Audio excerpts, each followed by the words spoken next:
तो बच्चों देखिए, अब हमने क्या-क्या देखा? हमने विद्युत धारा, हीन चालक, सुचालक सब चीज़ों के बारे में अच्छे से पढ़ लिया। अब चलिए बच्चों आइए दोहराते हैं जो भी हमने अभी तक पढ़ा है। तो देखिए बच्चों, हमने सबसे पहले क्या जाना था कि विद्युत इलेक्ट्रॉनों का प्रभाव है।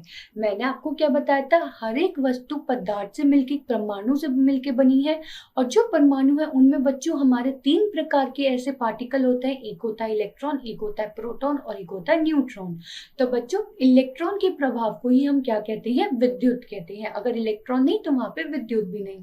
इसलिए बच्चों काफी ज्यादा जो विद्युत धारा के सुचालक होते हैं वो धातु होते हैं, क्योंकि धातुओं में फ्री इलेक्ट्रॉन होते हैं जिसके कारण उनमें विद्युत धारा प्रवाह होने के काफी ज्यादा चांसेस होते हैं। धातुएं विद्युत की सुचालक होती हैं। रबर लकड़ी विद्युत के हीन चालक होते हैं। मतलब कि बच्चों जो रबर लकड़ी ये सब है वो अपने में से विद्युत धारा को प्रवाहित नहीं होने देते। कुछ द्रव विद्युत के सुचालक होते हैं और कुछ हीन चालक। नींबू का रस विद्युत का चालन करता है लेकिन धातु की तरह आसानी से चालन नहीं करता। इसलिए ही बच्चों हमने एक नया प्रकार का टेस्टर बनाया था, अगर आपको याद हो, चुंबकीय सुई। क्योंकि बच्चों जो हमारा विद्युत धारा है वो एक प्रकार का प्रभाव और दिखाता है, यानी कि चुंबकीय प्रभाव। उससे क्या होता है कि अगर विद्युत धारा बहुत ही दुर्बल भी है तो भी वो उस चीज को भाप लेता है और आपकी चुंबकीय सुई में एक आपको निक्षेप देखने को मिलता है, एक डिफ्लेक्शन देखने को मिलता है, जिसके कारण हमें पता चलता है कि जो नींबू का रस है वो सुचालक है लेकिन धातु की तरह आसानी से उसका चालन नहीं कर पाता है। अब बच्चों हमने फिर ये जाना था कि बल्ब किस प्रकार से जलता है। तो हमें क्या पता चला था कि धारा के ऊष्मीय प्रभाव के कारण बल्ब दीप्त होता है। जैसे ही बल्ब का तंतु गर्म हो जाता है वो क्या करने लग जाता है बच्चों? वो दीप्त हो जाता है, वो ग्लो करने लग जाता है। धारा कम होने पर भी चुंबकीय सुई का विक्षेप दिखा जा सकता है, जो कि मैंने अभी आपको बताया। विद्युत का चालन करने वाले अधिकांश तरल पदार्थ अम्ल, क्षार और लवण के विलयन होते हैं।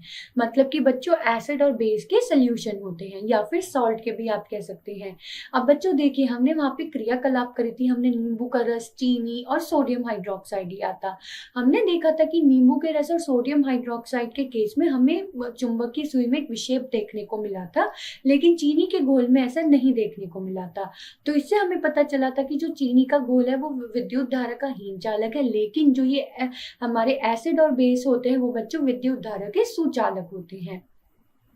एक प्रकाश उत्सर्जक डायोड यानी कि एलईडी एक अर्धचालक है, यानी कि सेमीकंडक्टर प्रकाश स्रोत है जो प्रकाश के माध्यम से प्रवाहित होने पर प्रकाश का उत्सर्जन करता है। किसी चालक विलयन से विद्युत धारा प्रवाहित होने पर रासायनिक अभिक्रिया होती है, जिसके परिणाम स्वरूप बच्चों हमने क्या देखा था? धाराओं के रासायनिक प्रभाव कहलाते हैं। रासायनिक अभिक्रिया के परिणाम स्वरूप रासायनिक परिवर्तन होते हैं, यानी कि केमिकल चेंजेस होते हैं। वायु विद्युत का हीन चालक है। कुछ फल और वनस्पतियां विद्युत का चालन भी करती हैं। जैसे कि बच्चों हमने वो आलू वाली प्रक्रिया की थी। विद्युत धारा किसी पदार्थ पर किसी वांछित धातु की परत निक्षेपित करने की प्रक्रिया को हम क्या कहते हैं? विद्युत लेपन यानी कि इलेक्ट्रोप्लेटिंग कहते हैं। विद्युत लेपन अत्यंत उपयोगी प्रक्रम है।